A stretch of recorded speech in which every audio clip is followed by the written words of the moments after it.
10월 9일 금요일 윈TV 뉴스 업데이트입니다.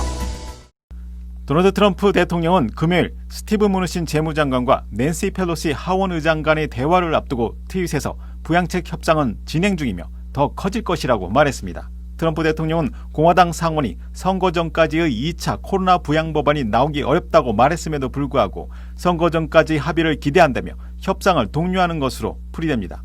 현재 상원 공화당은 1조 8천억 달러까지 협상액을 늘린 것으로 파악되었습니다.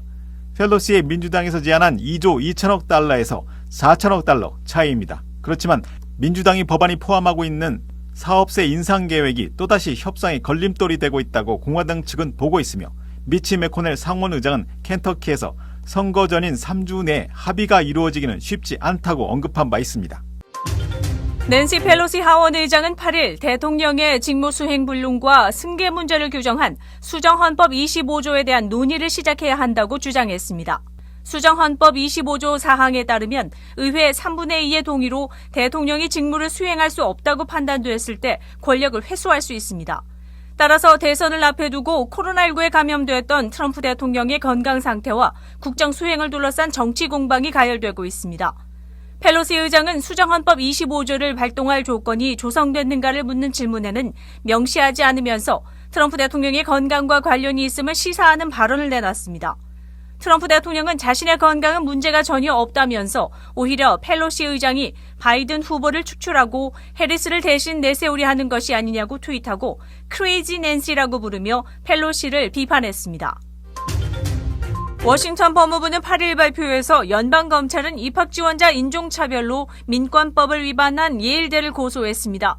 예일대 측은 이 소송을 근거가 없다고 말했으며 입학 과정은 공평하며 합법적이었다고 주장했습니다. 소송이 진행돼도 입학자 선별 원칙은 바꾸지 않겠다고 전했습니다. 코네티컷의 연방법원에 제기된 소송은 예일대가 학부 입학 과정에서 인종과 국적에 따라 차별을 받고 있으며 매년 수백 건의 최종 입학 결정을 내리는데 결정적인 요소로 작용했다고 소송 근거를 들었습니다. 특히 비슷한 학력을 가졌을 때 아시아계와 백인 지원자로 입학할 확률은 흑인 입학 확률에 비해 10에서 25% 정도라고 밝혔습니다. 과거 대법원은 대학 입학 결정에 인종을 고려할 수 있다고 판결했으나 다양성 촉진을 위해 제한적인 방식으로만 진행되어야 한다고 덧붙였습니다. 따라서 인종에 의한 입학 결정이 적절했는지에 대한 근거 제시는 예일대 측의 부담인 것으로 알려졌습니다. 노스웨스턴대 연구원들이 진행 중인 연구의 예비 결과에 따르면 시카고 주민들 중 20%가 코로나19에 대한 항체 양성 반응을 보였다고 밝혔습니다. 따라서 시카고 시민 20%가 감염이 되었다는 결과이며 과학자들이 예상한 수준이나 테스트로 드러난 감염 비율보다 훨씬 높은 것으로 나타났습니다. 스캔이라고 불리는 코로나 항체 검사 계획은 참가자들이 건조된 혈액 한 방울을 종이에 묻혀 특별한 포장 없이 우편 전송하고 그것을 항체 테스트하게 됩니다. 6월 말에 시작된 스캔 연구는 시카고 우편번호 10개에서 총 3,000명을 테스트하고 있습니다. 도널드 트럼프 대통령은 9일 저녁 팍스 TV에 출연해 실시간 의료 평가를 받을 예정이라고 전했습니다. 팍스 뉴스의 의학 관련 기고가인 마크 시겔 박사가 뉴스 프로그램인 터커 칼슨 투나잇에서 트럼프 대통령을 인터뷰할 것이라고 알렸습니다. 트럼프 대통령은 10월 1일 코로나19 감염 진단을 받았으며 목요일 치료를 마쳤고 그는 더 이상 전염성이 없다고 생각한다고 말했습니다. 질병통제예방센터에 따르면 바이러스에 걸린 대부분의 사람들은 증상이 호전되고 24시간 동안 열이 나지 않았으며 해열제를 복용하지 않는다면 증상이 처음 나타난 10일 후에 격리를 멈출 수 있습니다. 국립허리케인센터는 빠르게 움직이고 있는 허리케인 델타가 9일 오후 루이지애나에 상륙한 것으로 보고 있습니다. 루이지애나 레이크 찰스에는 시속 60마일의 폭우와 돌풍이 몰아치고 있는 것으로 전해졌으며 홍수경보도 발령됐습니다. 특히 위험하다고 알려져 있는 폭풍 해일은 약 11피트에 달할 것으로 알려졌습니다.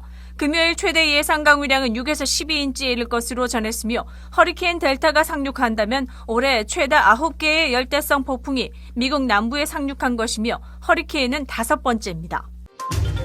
8일 경남 울산 시내의 33층 주상복합 건물에서 발생한 대형 화재가 12시간 만에 겨우 초진이 완료되었다고 알려졌습니다. 소방당국은 강풍과 113m에 달하는 아파트의 높이로 인해 화재 진압에 어려움을 겪었다고 전했습니다. 9일 오전 6시부터는 소방 헬기를 동원해 화재를 진압했다고 전해졌으며 해당 아파트는 알루미늄 복합 패널의 외장재를 사용해 이것이 화재 확산의 원인이 됐는지는 알려지지 않았지만 여기에 사용된 접착제의 가연성 때문에 연소가 가속된 것으로 추정한다고 밝혔습니다.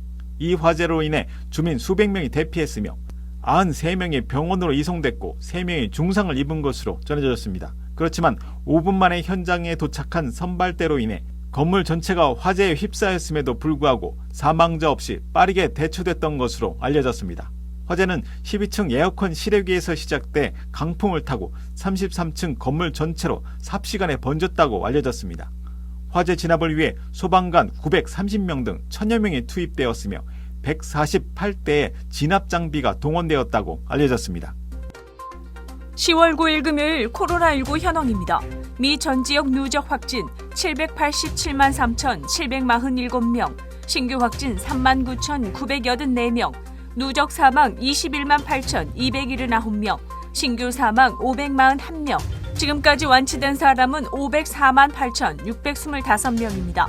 일리노이주 누적 확진 31만 3,518명, 신규 확진 2,818명, 누적 사망 8,945명이며 하루 새 신규 사망자 수는 35명입니다. 다음은 각 주의 신규 확진과 신규 사망자 수입니다.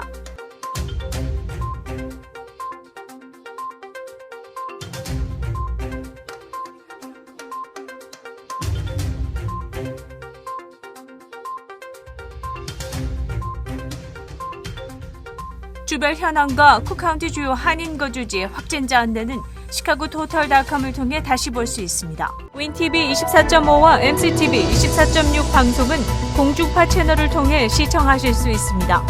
코로나19 비상시국 뉴스24에서는 여러분의 제보를 기다립니다. 제보 전화는 224-283-8200번입니다.